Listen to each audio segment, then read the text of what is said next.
How to join Google Meet with link. Hi everybody, welcome back to our channel. I'm back with a new video, and today in this following video I'll let you guys know the ways to join Google Meet with link.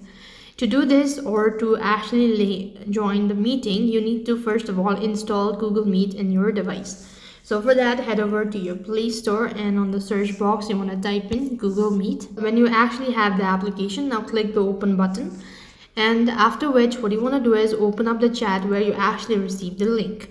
So in my case, I happen to receive it in my email, so this is the one. So you could see this is the actual meeting. So here you just need to go ahead and press the link. As soon as you do that, you need to select the account. What you need to do is you just need to go ahead and turn off your microphone and then the camera if you want to do it so, and click the join button and you'll be logged into your meeting. And if you want to speak, you just turn on the microphone, and if you want to show your face, then turn on the video, and that way you'll have successfully joined the meeting. And if you want to end it, just press the end button or the red icon.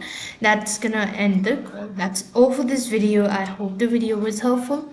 Make sure like, share and subscribe to our channel. Thank you for watching. See you in the next video.